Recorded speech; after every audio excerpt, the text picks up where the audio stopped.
Hi, I'm Sandy Rask, and I'm coming to you from the Food 2.5 kitchen. I'm the co-founder of Believe Health and the Food 2.5 program, which helps you find twice the flavor and half the calories every time. Today, we're doing it in the Food 2.5 kitchen with sweet potatoes. Now, I started a whole bunch of things today because I've got a lot to show you, now, and some of it takes a varying amount of time to cook. But I want to show you how easy some of these things are to actually assemble.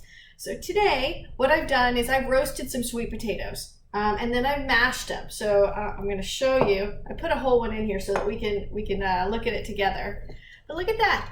We've got mashed sweet potato. Now I've already used half of it in a dish, and I'm going to show that to you in a second. I'm super excited about it because we're going to today do sweet potatoes roasted for breakfast. Yes, I said breakfast, and you're going to love this. And then tomorrow when you come back, we're going to do more sweet potatoes, and we're going to do them more for a lunch or a dinner option, which should be super, super good. Anyways, this is the way a roasted sweet potato looks when it comes out of the oven. This one's a little bit funky looking. It's a funny shape, but this is a pretty standard sweet potato. And you can use, for this recipe, you can use any sweet potato you want. There's beautiful purple ones out there. There are the little Japanese ones, which are really good.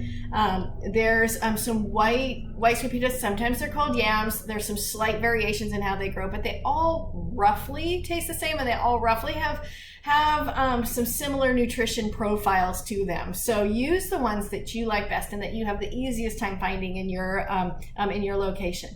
But what we do is we poke holes in the sweet potato before it's cooked, so that when it's cooking in the oven, it won't explode. I've never actually had a sweet potato explode. I'll be honest, I'm not 100% sure that we need to do this, but I'm never going to skip that step because I don't want to find out, right? So my suggestion is just take a knife. You can take a big one, you can take a little one, and just poke some holes in it, all right? Half a dozen holes should be enough for a standard sweet potato. The other thing I do, because I love crispy skin when it comes right out of the oven, is I rub it in a little bit of coconut oil and a little bit of sea salt.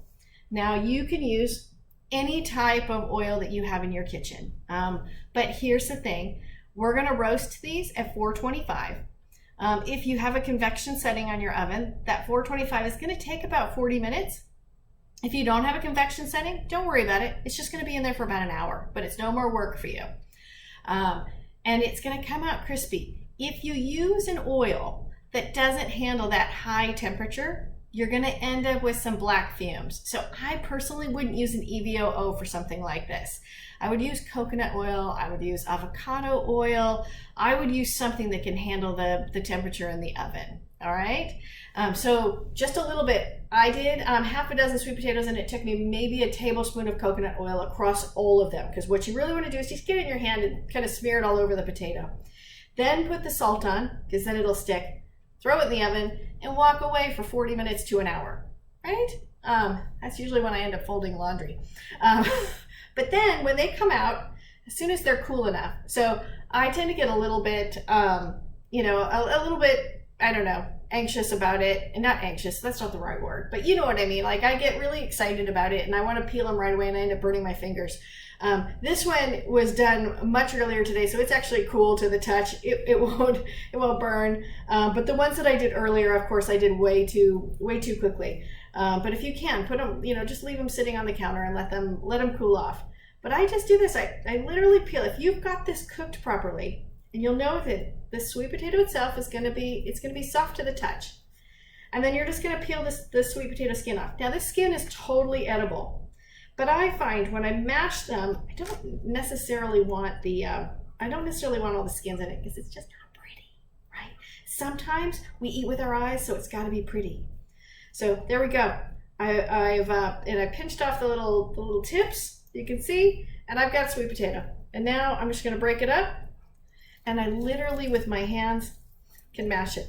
That's how I know this sweet potato is done perfectly.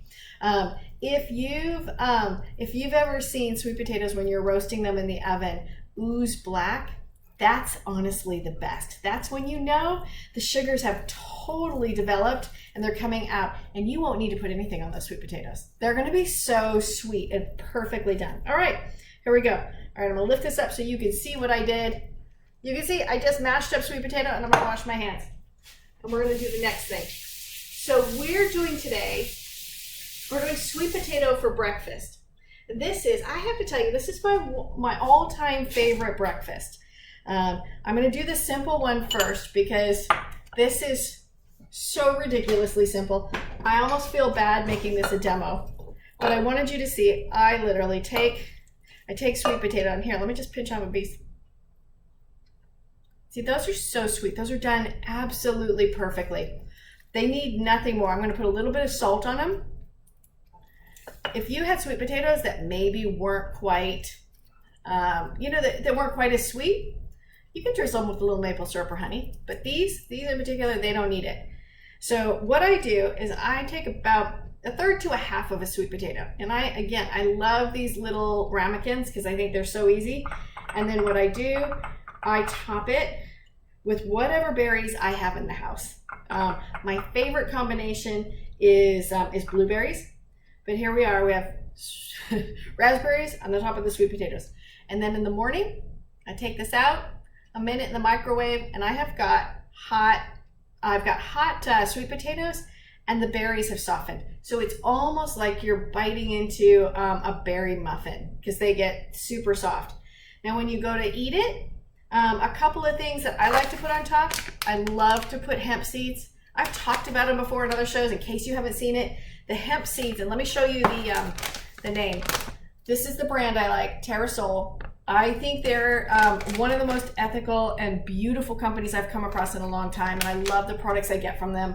They have gorgeous nuts, they have gorgeous seeds, they have different things like dragon fruit powder, which is amazing. I'll demo that one of these days. But you can use any hemp seeds that you find that you like. I like that flax seed over the top, chia seed over the top, that all would be good. And this is breakfast. This will hold me till 1, 2 o'clock in the afternoon easily. So it's a nice way to start your day and not get totally loaded down on sugar, not get totally loaded down on grains, and enjoy a little sweet potato. And I'll do a couple of sweet potatoes, and that'll get me the whole week. So it's beautiful. Right, but here's the piece de resistance. Let me show you what I made while I was thinking about you all today. All right, are you ready? I'm gonna lift this up so you can see it. This is baked oatmeal with sweet potatoes in it. This is like fall. If it were at 102 degrees today in Southern California, I'd be like, this is it, this is fall. As it is, I'm kind of faking my way through fall right now. But what I love about this, and I'm gonna show you how we make it, is it's a dump and run kind of recipe. It's a dump together, and I made a big double batch because what I'm gonna do is cut these up, and I'm gonna cut when I show you. I'm gonna cut these up and then and put them into plastic wrapping and put them in the freezer. I'll have some in the fridge, but I'm gonna put some of these in the freezer. This is grab and go kind of food. And this makes a ton. This is sweet potato. Here, let's get these. This is still warm. I'm gonna pull this out, but this is still warm. And it is a little bit crumbly still, but I want you to see this. So what this is for anyone who's got some allergies, here we go. Look at that. Look it in there. Can you see? Look at, I put blackberries in there. Oops, let me lift that up. Blackberries in there. There's oatmeal. There's sweet potato. So what we put in was 2 cups of this sweet potato. We put in a container of blackberries, washed, but blackberries, that's it. 4 cups of whole oats. So you want these whole oats. You don't want the quick cook. The difference between quick cook and whole oats is that the quick cook ones have been chopped up and processed. So you want the whole oats. You don't necessarily want the steel cut because they're a little bit gritty and can be a little bit tough on the GI tract. So my personal one is I like the whole oats. I like the gluten-free. There's a couple of brands that I, in particular, like. I love the Trader Joe's brand. I love Bob's Red Mill. I love Arrowhead Mills. Those are my favorite brands. What I like about the gluten-free, not necessarily that oats themselves have gluten, but it's dirty practices from the farms. So the farm equipment, they tend to have oats and wheat in the same pasture or in the same area. So when they send the harvesting equipment through, they don't clean between doing the wheat and doing the oats, and so the oats get coated in all that gluten. So I tend to like the gluten-free because I just know they're just doing oats on their clean equipment. So we did 4 cups of this. You need 4 cups if you're going to make the double, and I'll put this up on my on the Facebook page. I did 4 cups of this. This is the unsweetened almond milk, but use any dairy or non-dairy that you like. This is a pretty forgiving one. This is very similar to making overnight oats, except that we baked it so that you could you can make it into bars. We put a tiny bit, about a teaspoon of baking powder. Just make sure it's fresh, but there's no instruction on that. And we put a 1/4 cup of maple syrup. Now I use this one, 365. There's a number of them. The most important that you want on maple syrup is that you want the dark maple syrup. You don't want to get the Mrs. Somebody Worth's, we won't say her actual name, or any of the ones, any of the aunts at the grocery store, because those are high fructose corn syrup with caramel coloring and a little bit of flavoring added. You want the real stuff, and the dark stuff is the premium. This is where all the flavor is. This is beautiful, and we only put a 1/4 cup in for this entire batch. And then here's the thing I really want you all to see. So it would be very easy to take this, because this is sweet potato, oats, a little bit of almond milk, basically, stuff to hold it together. This would, for all my pumpkin spice fans, put your pumpkin pie spice in there, because this will be the most beautiful bar that you've had in a long time. But what I found in my cupboard today, I didn't have pumpkin pie spice. I had, if you saw my show the other day, I have, most of the things to make up pumpkin pie spice, because there's 5 spices in that one. But I found this one in my cupboard, just as I was going through looking for stuff. This is chai masala. This stuff, and Spice Walla is the company. They're in North Carolina. Beautiful, beautiful spice company. Look at the spices come in these beautiful tins, and then packed in these little bags. And if you know anything about chai spices, chai is kind of like the sweet version of curry. There's a whole bunch of spices in it, and everyone's got kind of their own mixture. This one has cinnamon. You can smell the cinnamon right off. You can smell the allspice in it. You can smell the ginger in it. It's very similar to your pumpkin pie spice, but it probably has more like star anise in it, and a few more spices beyond the pumpkin pie spice. This is such a beautiful product, and everything that I've ever gotten from this company has been really high quality too. So we put about 2 tablespoons in that for this, and that's the dominant flavor. So the sweet potato gives it softness and kind of holds the whole thing together. It binds the whole thing up. We put some oats to kind of make it bar-like and give it some grain. And then we put some berries in for a little bit of light sweetness, a little maple syrup for light sweetness, and chai masala. So look for this recipe, because this one is, let me just lift this up. This is so warm. It's still, oh my gosh, but it's like eating a warm bowl of oatmeal. That's so beautiful. There's so much sweet potato flavor in it, and the spices really do come through. The other thing that I can taste is I put a little bit of finishing sea salt too, and I'll put that in the recipe. This whole thing needs salt to kind of pull the whole thing together, and it's not horribly sweet. So this is really, really good. Then on the topping, I don't know if you can see it from there, right there. Let's see if we can pick up a little of the topping. So we put, it's really hard to see, but what we did was take chopped up walnuts. Yeah. A little bit of raw sugar, some unsweetened coconut, beautiful, and pulled the whole thing together with a little bit of coconut oil. So we took that whole thing, and it was maybe 1/2 cup in total, and smeared that over the top before it went into the oven. And so the sugar has just, it has made a crispy crunch that's sweet.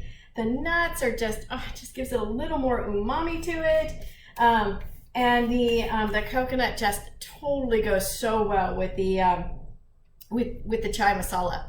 So this is another one of those recipes that you want to put in your pocket, because you can remake this in a number of different ways for different seasons. You could easily put pumpkin into this. I could see apples, going into this. Apples and cinnamon would be super good. If you had a whole bunch of apples that were kind of at the end of their line and you needed to do something with it, you could dice them up and mix that all into this this oatmeal almond milk mixture, and it would be beautiful. So that's it today. Here's your easy one. This is I roasted some sweet potatoes, put some berries with it, and made a perfect breakfast. And then here is a more advanced one, but not by much. It's a mix it all together, put it into a pan, throw it in the oven, and you've got probably 2 weeks worth of breakfast here. So that's it. I'm Sandy Rask.